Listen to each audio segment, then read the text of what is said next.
welcome back to another episode of Podular Modcast. My name is Tim Held, and this week I am extraordinarily excited to bring you a chat I had with Jason Lytle from the band Grandaddy. I know I've talked about Grandaddy throughout the history of this show, but I'm not sure if I've ever really emphasized the level of impact that Grandaddy had on my artistic journey. Started listening when I was around 19 or 20, and that is when I realized synths were really cool to blend with, indie, rock, punk.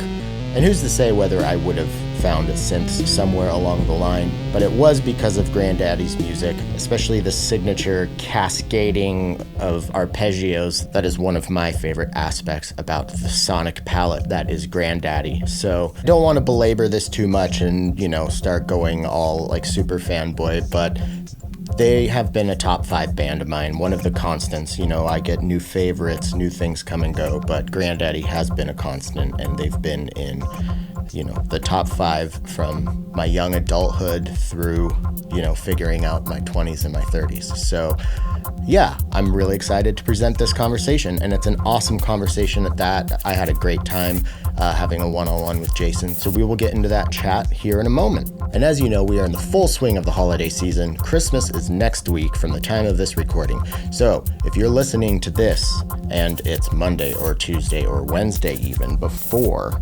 Christmas, then send me your holiday track submission, because I like to make, a good hour's worth of synth holiday music. So when you are with your family and you're being, driven nuts by Christmas music, you can say, well, it's my turn now. And then you can weird everybody out, and it's really fun. And speaking of holiday music, I like to release a holiday EP every year. This year, I mostly used Kaivo and Alto from Madrona Labs and threw a bunch of MIDI files from tracks that I really liked into it.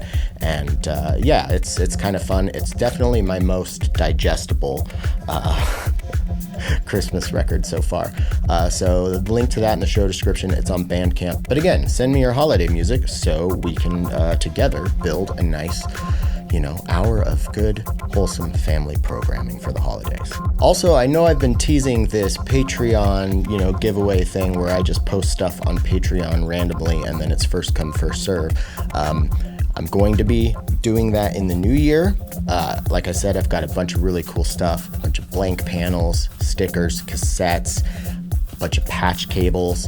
Depending on the timing of everything, there might even be, a module thrown into the mix. So if you would like to help keep the LEDs blinking over here at Podular Modcast, head over to patreon.com/Podular Modcast. Or if you don't like the monthly thing, you can head over to podularmodcast.com and check out the merch store there. I also want to say thank you to all the sponsors: 4MS, After Later Audio, Patchworks, and Novation. Links to all of their amazing stuff in the show description. So Jason and I not only discussed the new album from Grandaddy, Blu Wav, that's coming out February 16th, and there are 3 singles as of right now, I believe, but we're also going to just talk about the process of writing music, recording, our favorite aspects of it, and yeah, we go all over the place as we usually do here. Great conversation. Link to all things Grandaddy in the bio. And just a heads up, at the end of the episode, I spent the last week and a half working on a project that was really, really fun. So I've got the video for that at the very end. So stick around if you want to check that out. But other than that, let's get into our chat with Jason.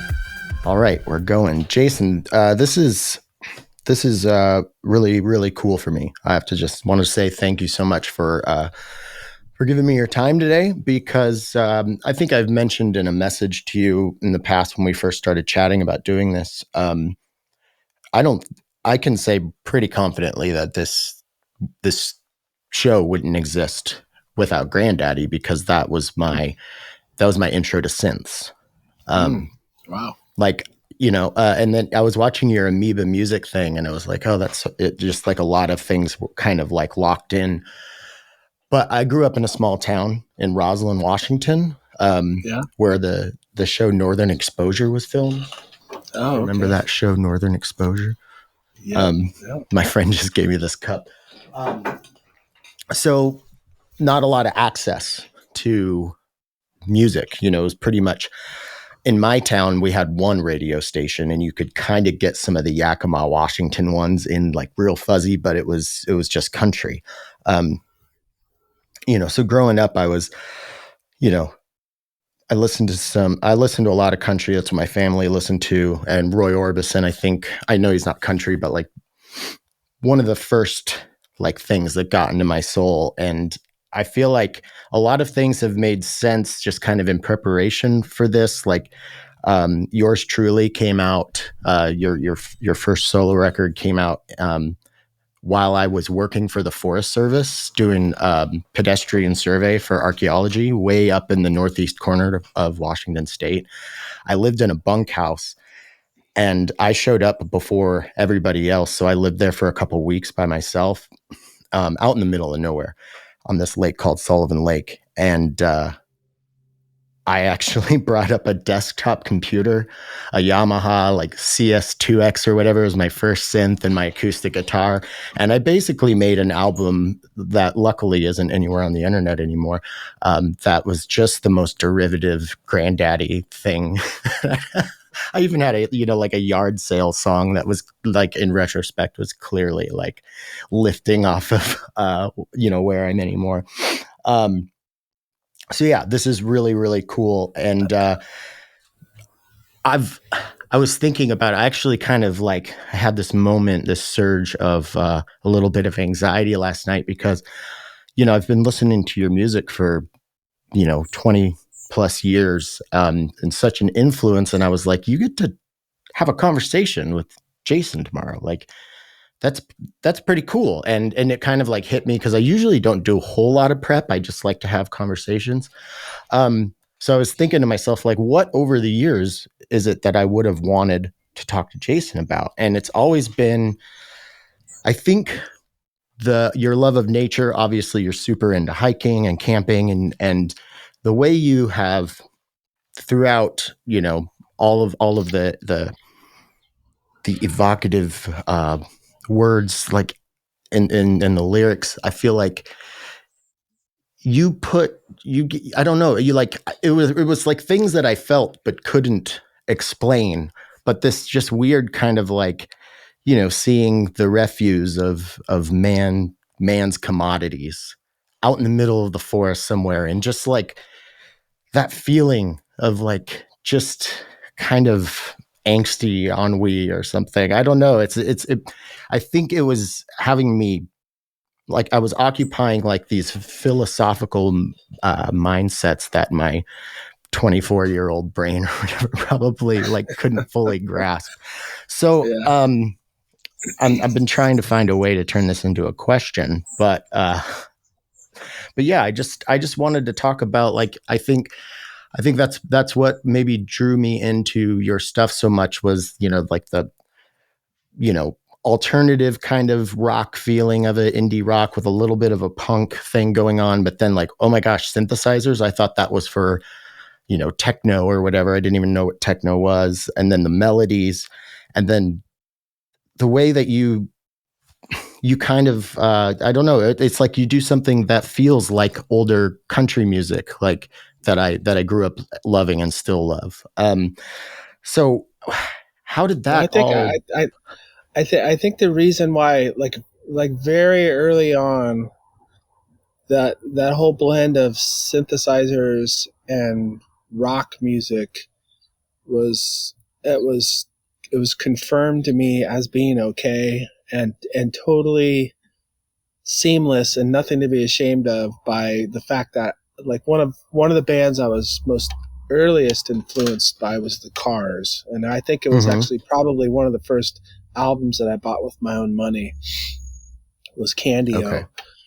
And I mean, I know those albums, just like every single note, every riff, every word, and just, all the mystique that surrounds those albums.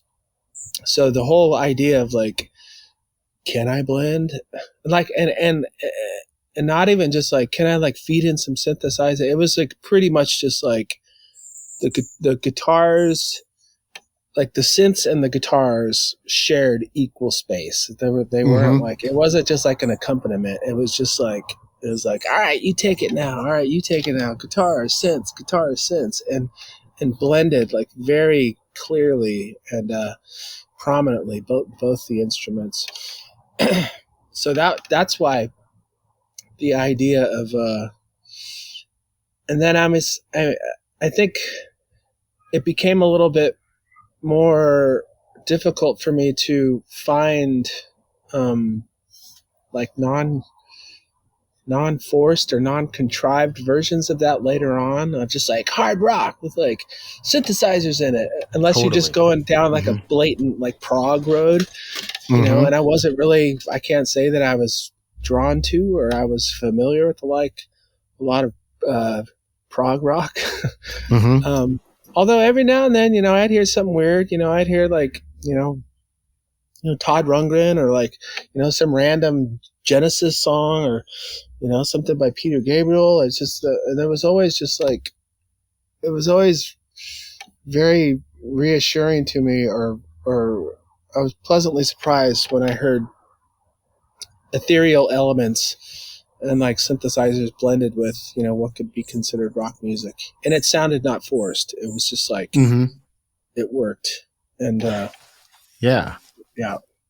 I was thinking about that last night actually too. Like, of course, you know, I had heard synthesizers in rock music before I got like, you know, found Grandaddy. But at this point when I was finding like, again, I had one person, my best friend's older sister is, I owe her so much because she introduced me to like, you know, early Misfits and the Descendants, when we were listening to like, unfortunately I was at the prime age for the nu metal scene, and that's just what I had access to, that and country. And so like having that one person, and you mentioned this and that amoeba thing too, like if you have that one friend who can, you know, kind of turn you on to the good stuff, that's such a valuable thing to have, you know. We had a thing. We had it was a when I was a freshman in high school.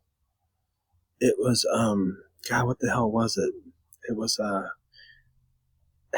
a radio show that we were able to pick up on my friend's boombox. But this radio show came on, I can't remember the name of it, but it came on at midnight on Sunday evening, or, you know, I guess, you know, technically, you know, Monday morning at midnight. And it played for 2 hours, and it was all punk rock, and it was all obscure, like art rock stuff. But so he would set his alarm Sunday when he went to bed, set his alarm, and then wake up at midnight and hit record on his boombox and record the radio and go back to bed. And then Monday we would listen back to this cassette recording and find out about it. And it was probably broadcast, because we were like an hour and a half or 2 hours from San Francisco. So it was probably broadcast from the Bay Area, but something that we barely picked up. And we learn about all kinds of new punk rock bands and just like weird artsy music. And that was, you know, that was one of many tactics of having to. And then once you discover that, you kind of get the bug. You're like, oh my God. Oh yeah. There's all this music out there that it extends beyond, you know, just this classic top 40 radio that you know, most people have access to in their cars and stuff. Yeah, those are so formative. Like I didn't know, you know, again, just from this small town, didn't have, like, I was the weirdo artsy kid. And I was not that, you know, 84 kids in my graduating class. We went from kindergarten through senior year together. Wow. So my uncle, my dad and his brothers had this friend in high school who remained friends with them throughout their lives. And he passed away, unfortunately. It's probably like 10 or 12 years ago. But my uncle Jay, who was really instrumental in getting me into music and stuff and nature, he had all his stuff, and he didn't have anybody to, he didn't have any what do you call it, like an estate or anything. So he just ended up with all this. I actually have a bunch of his paintings. He was an amazing artist. Oh, really? But he also had this like record player, pretty nice old record player, and a nice receiver. And so I saw Brian Eno, Discreet Music, and I was like, I've heard of this Brian Eno.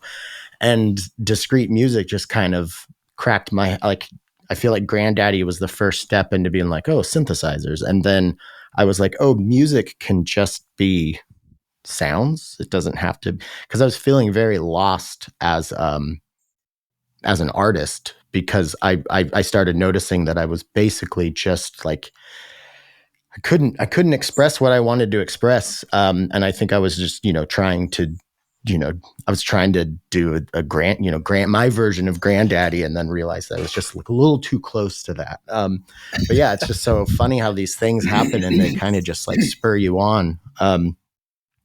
And I was really, as I was getting in, a couple years into, liking electronic music, getting super into Bandcamp and just finding a bunch of cool stuff on Bandcamp. I don't know if I probably just looked up Grandaddy or your name on Bandcamp and found like your Christmas album, which I have to say also, I just finished uploading my volume 3 of what I call my Christ mixtapes. I just do these like Christmas albums every year. And then that soundtrack you did, is it Today is gonna, what is it? It's something about the day or something. You know what I'm talking about? The running movie? Yeah, it was a running film. I just had it. I don't remember the name of it. Well, this is your day. Yeah, there you go. And nice one. Yeah, and I just love that. And then the Arthur King record too. So it was cool to, when I was in this mode and looking for new Grandaddy records, because this was after the Department of Disappearance, I found this other side of what you do that kind of gelled with what I was currently getting into. So I just thought that was a really cool how it worked out that way. That's and I love your instrumental stuff a lot. That's good to hear, because I sometimes I don't even know why I do that stuff. Well, I kind of wanted to ask you about it, like the difference between it, the drive to do it, what does it feel different expressively? Expressive? Or at this point, I do have, like, I think I got so accustomed to, over the years of having a project either I was in the midst of or that was on the horizon. I just feel weird if there's like totally nothing. I mean, I don't feel as weird as I used to. I think that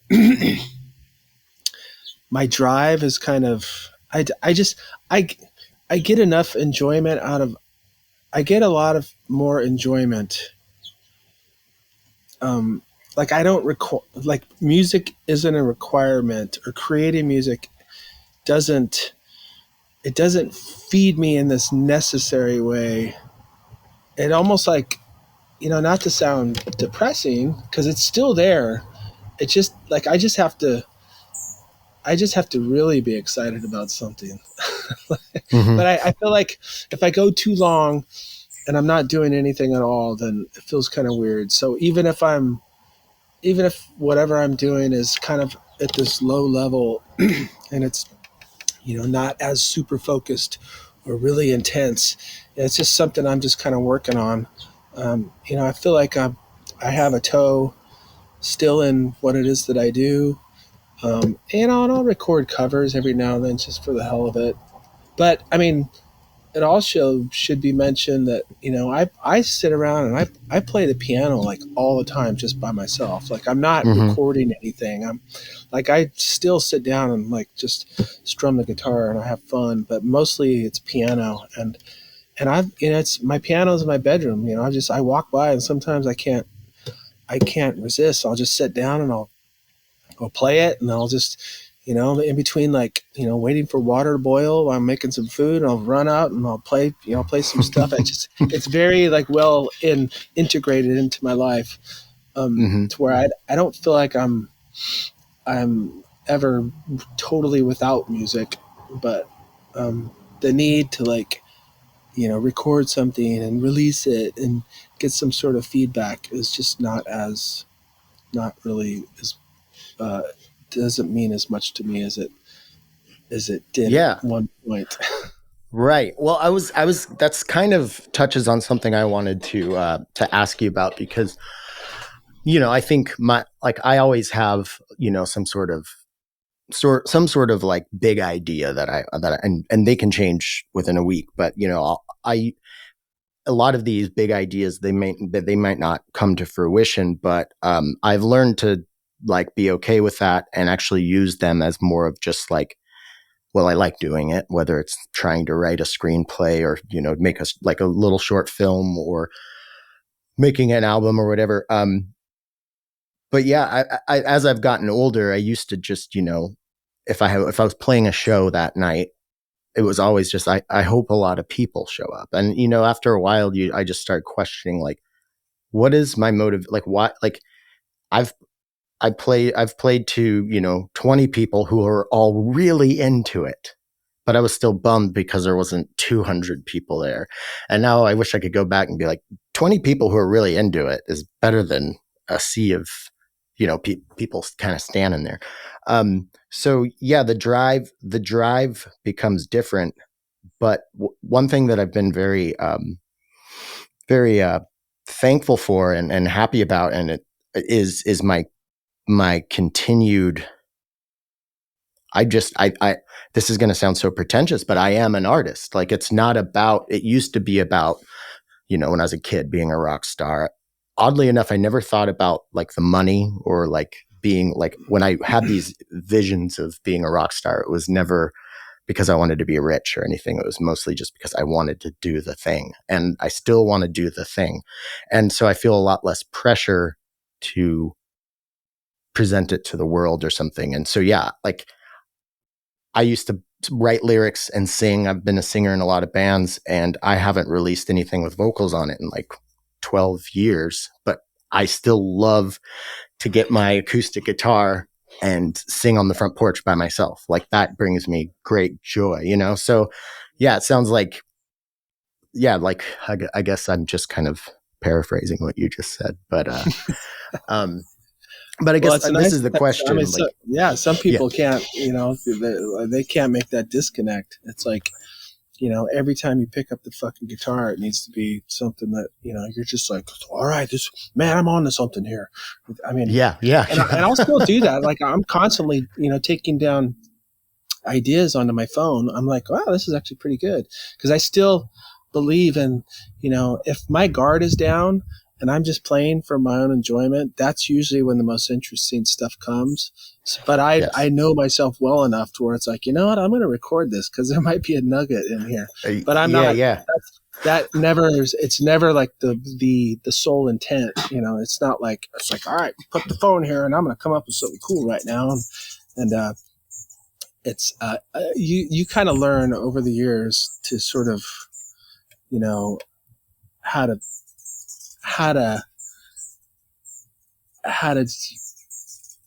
you kind of sense these things. Mm-hmm. And even like, you're just like, man, things are going a certain way in my life right now. I'm like, fuck. And then I'll sit down and start playing something on the piano. And I'm just like, man, this is good. Did this only come around because things are going shitty right now?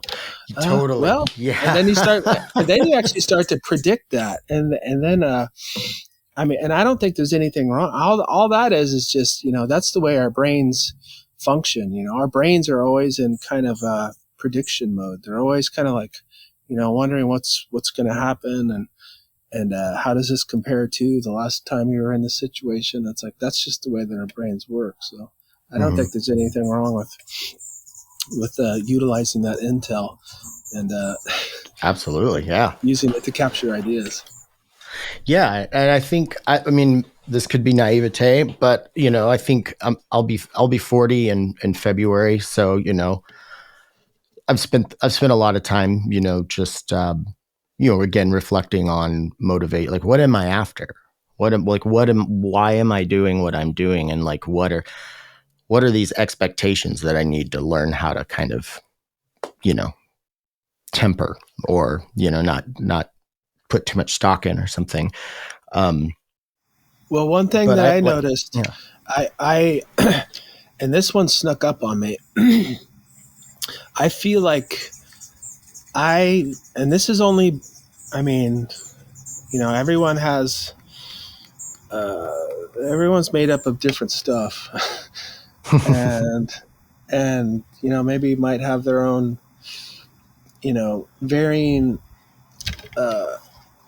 sort of internal levels of creative longevity or whatever. But having noticed, inventors, creative people who have been really successful in their ventures in life, and this can go to even to like, very historically renowned people, from the arts to science to health and any forms of creativity, or even just investors or inventors. It's like, for some reason, it seems like the 30s, the 30s in particular, the mid 30s, seemed to be like where they were just really just like bulging, really shining the brightest and at their peak. Yeah. And I started to notice something going into my 40s where I just did not have that same level of overall drive and overall enthusiasm, where it was a little harder. Like I really had to make a deliberate attempt to kickstart things to where, before I still had memories of just like, man, I could just sit and work on that thing for like 12 hours straight. And just like, I was inexhaustible and I couldn't wait to wake up in the morning and just get right back at it again. It's like, that kind of started to sort of just dissipate. Like, and I wasn't prepared for that. Like, I was just like, and I was kind of hard on myself. I was just like, man, are you just getting lazy? Do you just not give a shit about stuff anymore? Like, what's happening here? And it was also around the time that my eyes started to go bad and my hearing was getting worse. I was just like, man, I'm falling apart here. It's like, am I done? It's like, is this it? So I don't know. I think if I was ever put in the position of being able to give, somebody advice, like in terms of their trajectory, and especially if their trajectory kind of resembled at all like what mine was, it was just like, I feel like life does kind of happen in chapters, and every now and then one will sneak up on you and you weren't ready for it, and you'll kind of be hard on yourself because you aren't performing at the level of sort of enthusiasm or intensity that you were performing at the chapter prior to that, I guess. But I do think it comes back around. It just takes you kind of have to be a little bit more aware that you might not be, it's just it's a natural aging thing. I've noticed something like kind of similar to what you're talking about, where I did start to notice, getting into my, by the time I was, probably 35, I had not fully consciously understood this, but the seed was definitely germinating that, like, I will get these kind of, I think all of my favorite artistic ideas that I've actually made, saw through and finished, they were kind of just given to me in a boop, like, oh, I kind of know what I want to do, and without thinking of it. And I've now learned that, like, you have to take advantage of that when that happens and make time for it. And then also try not to be hard on yourself when it's not happening, because anytime I've tried to make a great whatever, it doesn't work. It's not even that it's not good. It just literally never gets assembled enough to roll or fly or anything. It's odd. Isn't that mad, man? It's and then I'll listen to or read about all these like very disciplined writers or novelists or creative people, and that it always kind of just like I always get a little irritated when I'll read about the ones who are like, yes, you got to put in the work. And it's like, I'll sit down every day and no matter what, I write something every single day. And I've never been one of those people ever. Me neither. Like, I've tried. I could never write on the road. I could never, I have to, and I do believe that there are, you can kind of lay the groundwork sometimes to where, you would encourage things to come or be. There's ways that you can be more open, and I think that is where, for me, it's always been driving, and it has been spending time outdoors. Like I get into a rhythm where and even, I mean, to this day, I still notice it now, where it's usually when I'm doing really long bike rides and I get into this kind of moving meditative, I call it dog brain. And it's just like, it's this, you're just moving. That's all you're doing. You're not thinking about anything. And like, especially with the dog, if you see a dog who's like happy and he's just like plodding along, maybe with his owner or just even on his own or whatever, he's got nothing going on in his brain. He's just like, he's totally in the moment. He's happy to be doing what he's doing. But even like saying he's happy to be doing what he's doing, it's just like, that's almost too much thought. He's just going, he's in the zone. And, and I feel like between this sort of automatic sort of monotony of really long drives, and it has to be like open highways and like, not like, battling traffic and, cars coming in and out of the left, right. It's, but, that and just sort of going into that dog brain mode is like, that's just kind of like when these little doors start to open up in the ones that get closed by having to live in real life and just, be distracted all the time, just with, dumb decision making and, fucking all the distortion of modern living. Yeah, totally. I think, yeah. And that's why being on tour was always just like, being on tour was just like a nightmare for me, because it was just like, I mean, it was I never wrote one fucking like note of music, like probably in 15 years of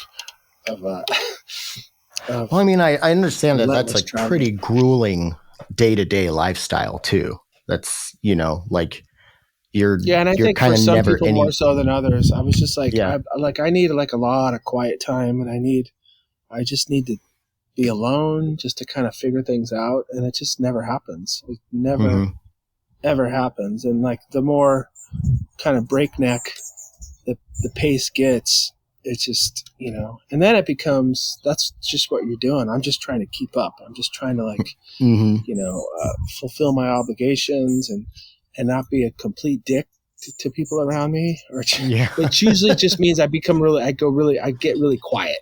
Yeah. Kind of brooding, until it was time to start drinking, and then I'd get happy. Yeah. Well, that kind of brings up something that I wanted to ask you, because something I've noticed about myself as a musician or creative, is, now it could be that I haven't played to like an adoring crowd, but a handful of times maybe in my life. But I have, it's something that I've just kind of recently figured out is playing live and performing is almost my least favorite part of being, a creative. My favorite part of the show is the hang with the other people on the bill or the people who come out to the show. I'm a pretty social person, but I find, to be honest, and this makes a lot of people just like, they can't believe it, other musicians, but my favorite part of the process, I think, is the mixing process. That's where I can kind of get into that dog brain, like you'd said, like time kind of disappears and I become the task almost, and I don't know what it is. I love that aspect of it. I have parts of that as well. But I love editing. Like I really enjoy editing. It fulfills something. I have like a real kind of like detail oriented nerdy part of my. I guess when I'm me. including editing and like I've got the parts tracked. Now it's time to make them into something. Like from through the mixing, that's like my absolute. So I'm with you on that one, and because at this point it became it was a lot more fragmented. I think like earlier on, it was just like now it's all kind of congealed. Like you're tracking, you're editing, everything is just kind of all happening at once. And I do enjoy that excitement because for me, it's just it becomes if I assume that I'm onto something, it's like I love the challenge of putting that puzzle together. Of just like and it becomes a jigsaw puzzle, and it's just and then the more you work on it, the more the more time you put into it, the more you're just like, man, I got to get this right because I've invested too much time into this, and I'm actually starting to like it now, and you're always being you're always wondering if it could possibly be a little bit better, but then you're like, no, it's exactly the way it needs to be. And then you add something else. You're like, man, that just made it a little bit better. It's like, wow, what if I had a little bit more something else? And then, could it be even better? And then you've got 64 tracks and you're like, I need to slow down. Yeah. And there's that whole issue. But that's definitely, without a doubt, with like 100% without a doubt, I was learning how to write songs at the same rate and at the same time and at the same intensity that I was learning how to record. And the sort of the all in my head and being able to, bring to light these images that I had in my mind, that just was way more fascinating to me. As a matter of fact, and this isn't saying anything against the band or what we had become as a live band, but when we were really hammering away on tour and just playing shows, every night and just, and all these different sound systems and venues and stuff, it's like, it was really, really frustrating for me because and the comparison I used to make was it's like, I feel like I'm making a shitty pencil sketch of this already beautiful painting or this painting that ended up exactly the way it was supposed to be. And on a nightly basis, I'm just like, I'm drinking a bunch and just like making some shitty sketch of like what I already thought I did a pretty good job making to begin with. I could see that. Were you relying on samplers a lot to do a lot of the stuff, or? Yeah, later on, just in terms of like hitting certain sounds. Like two that come to mind where I feel like I've always kind of assumed that the editing mixing part would have been your favorite part, just because I feel like I can hear the joy in it, and the two moments that really shine for me in that regard. Now It's On. There's like almost like a whip, weird synth stabby, like at the end of the chorus before it goes back into like the wow. I have no idea. I hope you know what I'm talking about. Is it like those big orchestra hits? Yeah. But it's always just sounded like a whip to me. And it's always been like forward in the mix enough to where it felt like just gleefully forward in the mix. And that. And then the big bells in Summer It's Gone. Oh, like, dun, dun, dun. Concert bells, Yeah, just like they sound like these bells are the size of a fucking truck or something, and I'm just like, what a cool idea. Like I would never thought of doing that, so like, and that's are those the type of things that you're talking about? Like we could like, those are well thought out and well placed and well mixed. Like those have intention, I can tell. So are those the type of things that are kind of like? I think I'd heard people use concert bells, like orchestral concert bells, like hitting these moments enough to where I was like, I eventually want to do that. And I found a suitable enough sample at some point, and and the right opportunity to use them. So I was pretty stoked about those. The orchestra hits on Now It's On though. That started off as a complete joke because it was like that was at the time I was just like it was almost like kind of bad kind of like rated G rap music was still using like lots of orchestra hits, and I was like, totally, can I get away with this? This sounds so dumb. So but once again, it was like the challenge of it sounding so ridiculous. I'm sure there's some other elements that are happening at the same time that kind of made it work, but you just have to like tread that fine line. Yeah, I mean, it's still one of my favorite songs. I remember laughing about it though. It started off as a joke, and then I was just like, you know what, this is actually hitting pretty good. And I'm kind of into this now. Well, so I think another thing I wanted to ask you about is like you're funny. You are very funny. You have a good comedic sense, and I think I have like a very, very healthy sense of humor. It's to a fault, actually. Well, I think especially with your lyrics, like, and like you write some really sad but beautiful, but you write really sad songs sometimes. And I feel like you always found a way to break that tension, even up through Blu Wav, which I do want to talk about. I feel like you always kind of have a little bit of a tongue-in-cheek nod or breaking of the tension because you sing about the heavy, real, sad stuff of life, and in a way that a lot of people can relate to it. But I also I feel like, I don't know. I guess I should just ask, like, is there a part of you that's like, well, I don't want to like completely bum everybody out.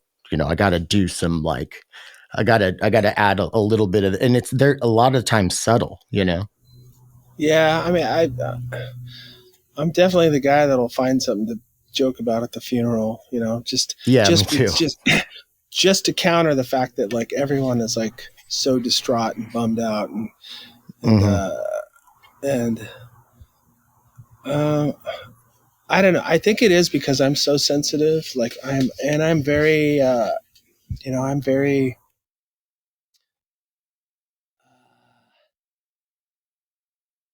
It's a defense mechanism too, It's just I could see that. Life is fucking sad. That with myself. Life is it's the misery and the suffering is never going to end. And for those people that just like want to pretend like it doesn't exist, and it's like, I mean, good luck. It's all got to come out somewhere. But I feel like just like blowing it off in little bits of steam here and there, and I think in my case, it's just just little bits of humor just to help deal with how fucking miserable things can get. Yeah, totally. And it's Fuck just, the Valley Fudge is fucking hilarious, but also heartbreaking. Yeah, and it's I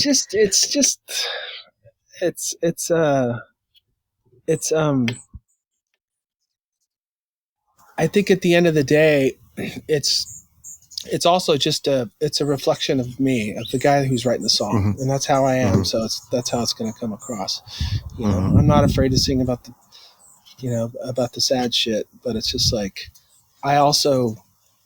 there are certain albums by certain artists that I just don't want to listen to because they're just bummers. It's too much of a bummer. There's actually there's no humor. It's just all like, ugh, ugh. And it's like, I got enough of that already. Yeah. So I've been hoping that I could find a way into this exact topic, but I make electronic music with modules, and I do weird shit like that. But, I'm listening in my own time. I'm listening to you, Bill Callahan, Mount Erie, that kind of stuff. So I've always been more like singer songwriter, like still, even though I'm fully in on the electronic thing. And, I have major depressive disorder, from as long as I can remember. I think it started around, 10 years old.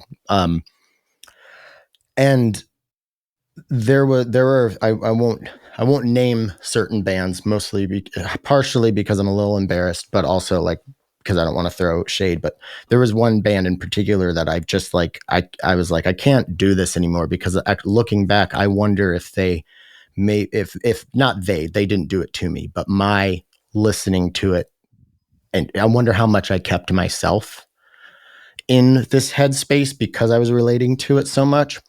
And I feel like the difference with the humor is that's where, because I think it can be really healthy.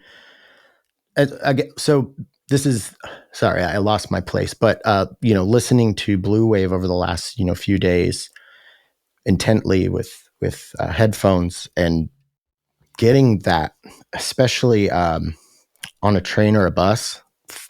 Favorite song on the record. One of my favorite songs you've written.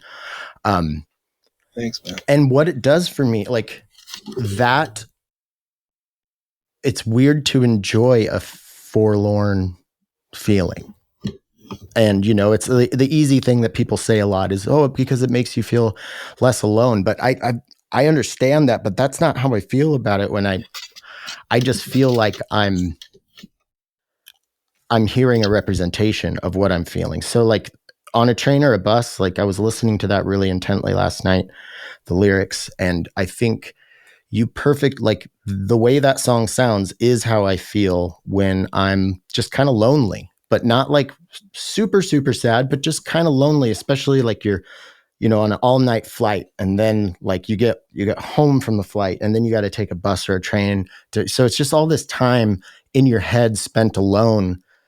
And sometimes, like I like to go camping by myself, but inevitably when I'm up there, I do get this kind of like weird feeling of loneliness that I kind of enjoy and have learned to lean into, because I'm like, all those times when you're like, I just want to get away. Remember that when you do just get away, sometimes you're like, I just want to be around people again. So it's like a peaks and valleys thing. But I kind of lost the thread of what I'm talking about now. It's all right. I like being able to make that choice too. I'm just like, you know what? I do. Sorry, I'm moving up. My computer just told me that it's getting hot, so I'm sitting outside. Oh yeah. So I'm moving inside now. So I was just meandering on sad songs, and I just on a train or a bus, just like, as the kids say, really hit me in the feels. And I felt like it really, that feeling in your chest, that of being moved, and that strange feeling of enjoying the feeling of sadness or forlorn, kind of mindset. I don't know. Yeah. I'm glad you said that, because it's I feel like that one, I can't always predict when they're gonna come together. I feel like there's something special happening with that one, and some of it is due to just not letting it go until I knew it was done, and some of it is just like a total mystery, and I just kind of lucked out. So I feel like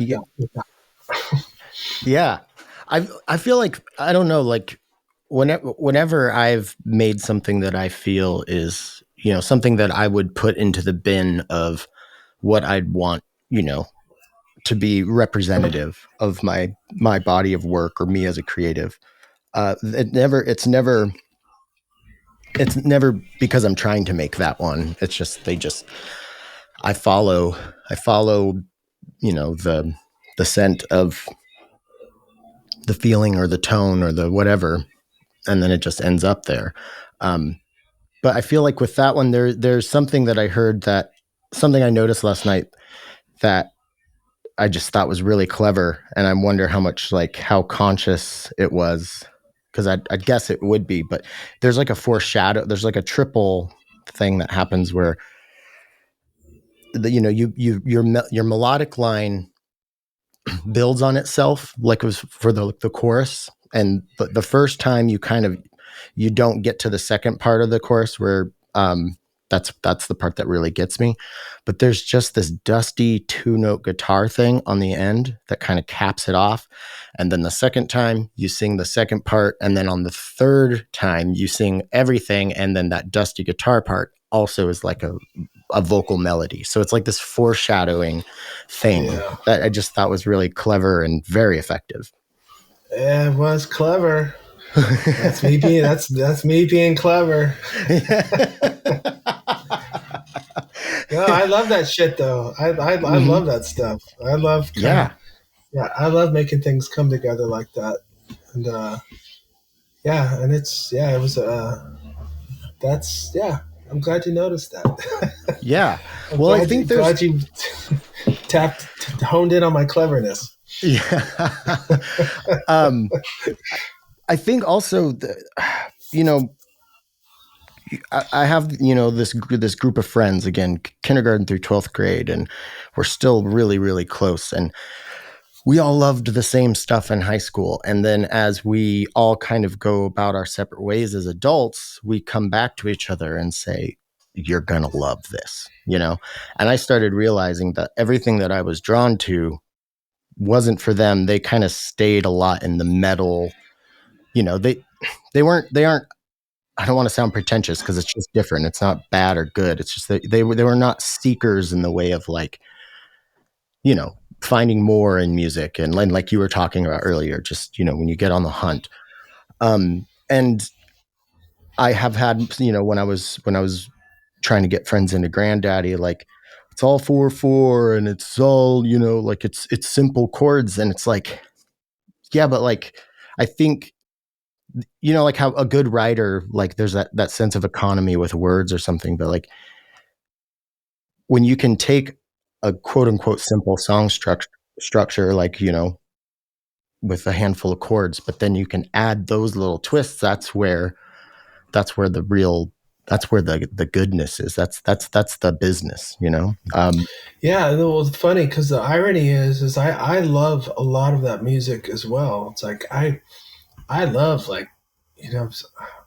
I love super complex, like noodly, crazy time signature metal. It's like I have my own favorites, and it's like that music fascinates me, and it's like and there's like all kinds of other music that just seems like so out of my capabilities, like proficiency wise, and in terms of technique and stuff. And so I feel like in order for me, it's like, okay, I can't do that stuff, but there's some stuff I think I can do pretty well. So I'm just trying to make up for the fact that I can't do that shit. So I'm coming up with my own, once again, clever versions. Right. Yeah.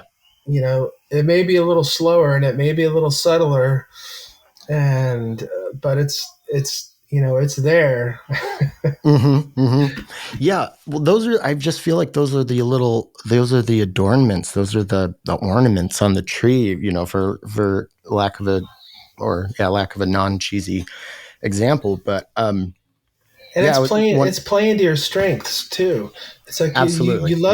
You love seeing that when you watch movies, and you start to notice how interconnected these real subtle things, certain things that could have gone unnoticed, and you're like, holy shit, that's like tied into that, and that's why that happened. Oh my god, there's all this stuff going on that if I wasn't paying attention, I would have missed. But luckily, I'm paying attention, and it's like, I don't know, that has its own sort of entertainment value. Definitely. Yeah. And so that kind of brings me to a specific question I had about Blu Wav, because it's a Grandaddy waltz album, it's like new wave 70% of the songs are waltzes. Yeah, which I love. The same amount of songs. Yeah, I mean almost maybe the same ratio for the amount of songs that have pedal steel on it, which is, there's never been one song throughout the whole catalog of Grandaddy that had one note of pedal steel on it. So I kind of synced it all up for this one album. Yeah. Were you playing pedal steel? on that? Oh God, no. I was gonna ask. I was gonna say, man, that's some good shit. That's a hard instrument. No, I have no interest in knowing how either. It's this guy by the name of Max Hart. Okay. That I got introduced to by my friend Aaron Espinoza here in LA, and he's played with other. He's a producer and he's a really great piano player and an engineer, and he just also happens to be an amazing pedal steel player. But awesome. We got a day in the studio together, and we did a few songs remotely just to kind of see if they would work, and then he was actually on tour at the time with Melissa Etheridge, and they had a day off in LA, and he was nice enough to eat up his day off by spending it in the studio with me, and we did most of the songs. Actually, he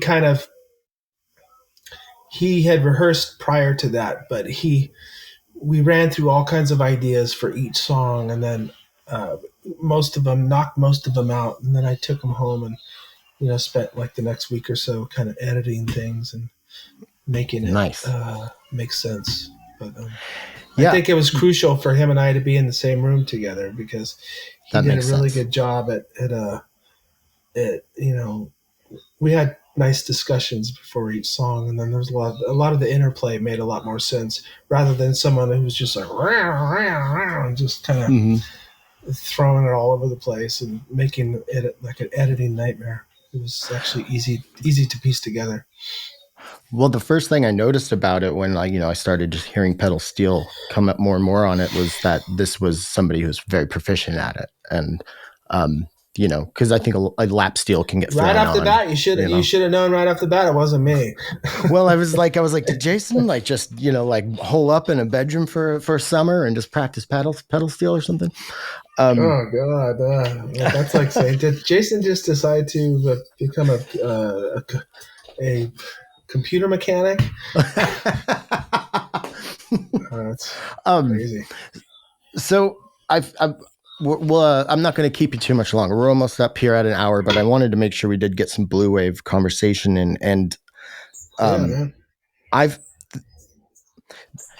was going to ask a question, but I'm going to give you a takeaway, and you can speak to that and say accurate, not accurate, whatever. I felt like, especially again, not to just harp on the one song, because there have been a few songs that have been creeping up and threatening to take over as favorites.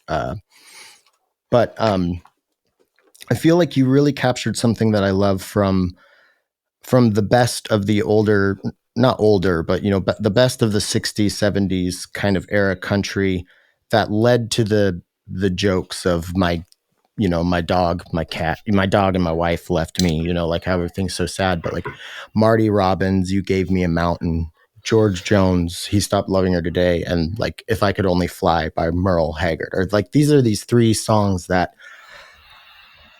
there's an economy of words there and a simplicity of phrasing that is incredibly effective and is in broad enough strokes to where it could apply to multiple situations, but all of these situations are still evocative of heartache. And I feel like this album is almost like keeping up with that tradition, because country music is not we all know what happened to that. And then we have like emo and everything. And I feel like with the indie emo thing over the last 20 years or so, 20, 30 years, got hyper specific and to like somebody's own experience. And I think you've even had that a lot in Grandaddy. But this one feels broader strokes. And then to put a cap on this, I feel like the mixing, especially the mixing of your vocals and your arrangements for harmonies and the delivery of everything, and then the overall production, it feels like I get a sense that I wouldn't be surprised if you were to say like, yeah, everybody, I like my other stuff, but this, I feel like I've figured out how to put all of this stuff together in the best way for me or something. I don't know. I feel like, I don't want to say mature. I'm grasping for a word here, but it really feels like a a well honed craft. Like it feels kind of like a piece that is that to me. I don't know. Well, I mean, That's a lot of information I just threw at you. No, it's nice to hear that. It's nice to hear that you tapped into that, because I had a few guidelines. I had a few, like I kind of knew what I was getting into, but I kind of didn't know what I was getting into. But when I embarked on starting to work on the record, but I would give myself little, I had certain parameters that I was working within, and I was giving myself little tips, and I was like, I kept telling myself to keep it soft and keep it sweet. And it was just like, and there was a big emphasis on simplicity. And I do think, I'm glad you mentioned the country music thing, because like, to be honest, it's like, I have a few like newer, more modern things that I listen to, and I'm not averse to kind of keeping my ears open for stuff. But I mostly listen to old country music. Mm-hmm. And yeah, I get it. And it's usually just because, it's me asking myself, like most of us, it's like, all right, what am I in the mood to listen to? And it just always ends up being older country music. And specifically, it's like in my truck, I have Sirius XM. There's a station on there. It's Willie's Roadhouse, and it's all curated with older country music. Most of the people that Willie looked up to, but I think there's other people probably assembling the stuff. And it's like you said, it's like, it's George Jones, Merle Haggard, Roger Miller. It's like any number. It's like Buck Owens. And it's all like the high quality, just like older country music. And it's just like that, something about that genre of music and something about the honesty of it. And these guys were just like singing their lives. And there was no doubt whatsoever that what you were getting was 100% honesty. Mm-hmm. And it was usually presented in a kind of like just a simplistic, sweet, but funny, but entertaining, and also not trying to like razzle dazzle anyone with like overly complicated arrangements. There was obviously, depending on what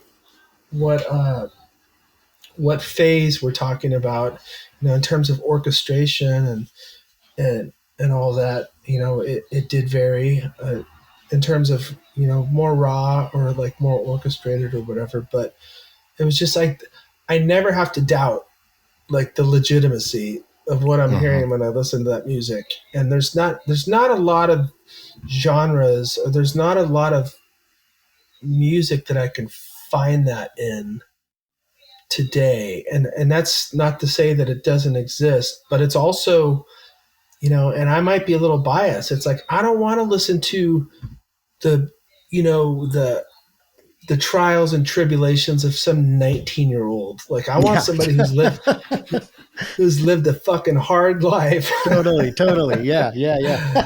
And has come out the other end to like talk about it and to present it in a way where it's just like, yes, man, this is, and do it in a real simple kind of poignant way. It's just like, it's that's what I'm really appreciating a lot these days. And I was trying to incorporate that as much as I could. And it's, which is funny because after having to write down all the lyrics, like, we were doing the artwork for the album, and all the lyrics are going to be on the, on the artwork. And I was writing them down, and I was just, there aren't a lot of words in like a lot of the songs. There's not like, it's not super wordy. It's like, it's kind of, economical, as you said. So succinct. Yeah. That was by design, for sure. But it's also, you don't want it to be too like underwhelming or just kind of like devoid of, detail or color, but I was just like, I also, I didn't want to like just, you know, just clutter it up with a bunch of unnecessary, words. Yeah. No, I think it's because I was thinking like that type of thing. Like I didn't realize it until just the last couple of years, but like Merle Haggard is an excellent lyricist. I always kind of like veered away God. from the like outlaw country guys because I just thought it was kind of I was just the people who liked that stuff in my hometown were I didn't give it a fair shake because it had this association. And but, he had his own slant on it too. And it's like for sure. That was Merle singing. It's like Merle singing, like, and he's singing it in his own way, even down to his tone. It just sounds like it sounds like he's from Bakersfield, California. Yeah, totally. Yeah. Like that. If I could only fly, like that song, just oh my God. That really gets me. Have you listened to the Bonnie Prince Billy album where he just did Merle Haggard songs? It's pretty good. Really? Yeah, I haven't I haven't really dove too much into Bonnie Prince Billy's whole catalog, but that record really, it feels like that kind of era of country that I really like, and I feel like it was a good service to the songs. That's and then.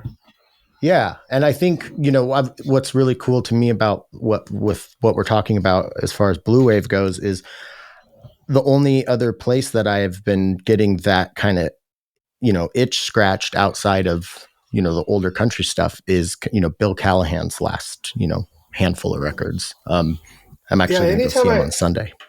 Anytime I hear anything by him, I really like it. I haven't taken the deep dive.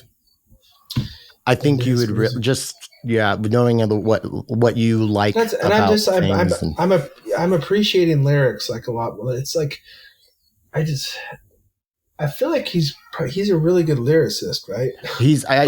I know good is like very subjective, but like I feel like I put him up there with like Leonard Cohen, like a craftsman, and like when I can come across somebody like lyrically who falls into the category of craftsman. Like I have two modern people that I really looked up to lyrics wise, and one of them was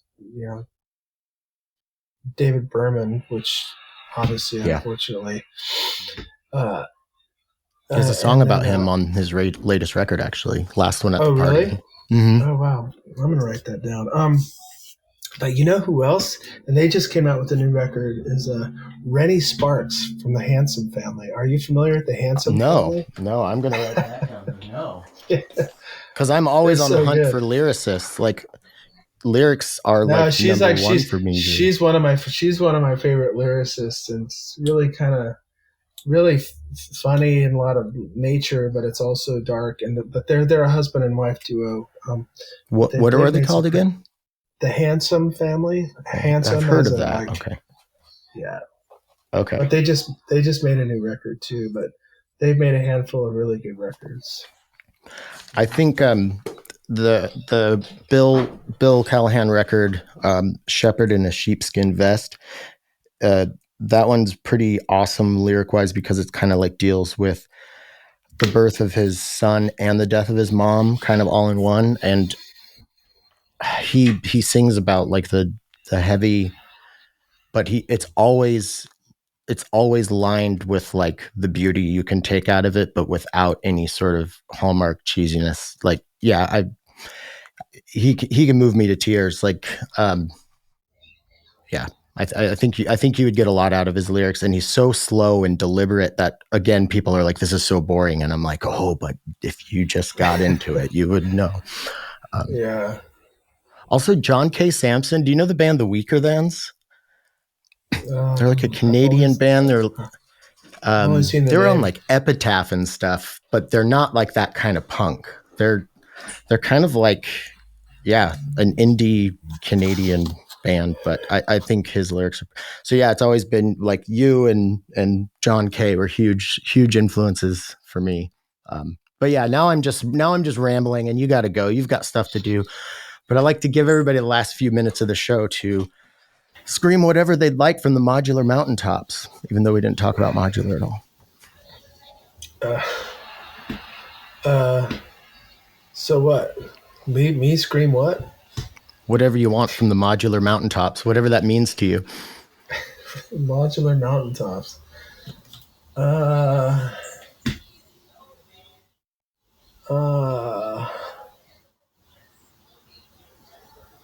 actually pretty quiet when I'm I'm not going to be doing any screaming at all. Everybody takes it different, and sometimes people just really put a smile on my face with. I don't want anyone to know I'm there. Well, Jason, I really, really appreciate your time. This has been fantastic. Love the new record. And thanks, Tim. All right, that's our show. Thank you so much for coming to Podular Modcast. Thanks again to Jason for coming on the show. Definitely a highlight of the PodMod experience for me personally. Maybe the highlight. I don't know. I don't like to rank things too much, but yeah. Thank you again, Jason, and thank you to all the sponsors, 4MS, Hatchworks, Novation, and After Later Audio. And don't forget to send me your holiday submissions for the holiday episode of PodMod next week. Wave files preferred. So I've had this idea for a couple of years of recording covers of songs, that I really like, obviously, but also ones that are kind of close to what I aspire to make with combining guitar and drums and modular and everything. And other than a few covers for my wife that I record, every year for either her birthday or Christmas, I haven't really done much of it. So I thought I would do a cover of one of my favorite Grandaddy songs and then cut together a little video, mostly just as a thank you to Jason. And then, of course, to get practice with, mixing way bigger arrangements, multiple instruments, and then cutting a video to it. So I did that. The song is called Where I'm Anymore. Jason did not ask me to do this. I did it and then surprised him with it. So this is not going to be released or anything. So it's just going to be right here at the end of the episode. And I hope you enjoy it. So we're going to end the show on that. This week's secret word is Jed, J-E-D, for those who know. Until next week.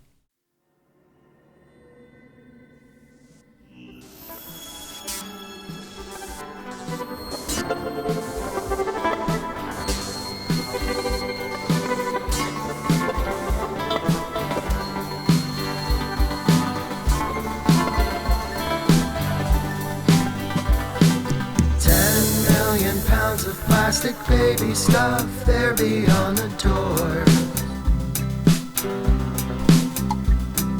Garage sale Sunday and I don't know where I'm anymore. Knee-highs riding little pink bikes, middle of the road. Garage sale Sunday.